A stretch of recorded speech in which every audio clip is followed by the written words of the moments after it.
The Master Padma said, "Your Majesty, are you fond of my present form?"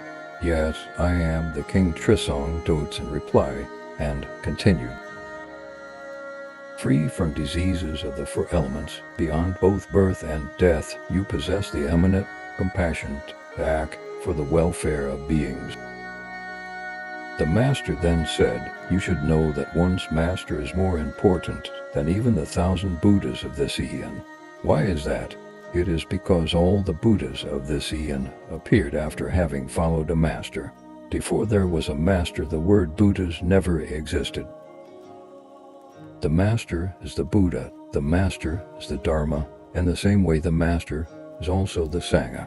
He is thus the root of the 3 jewels. Setting aside all other worship, endeavor to serve your Master.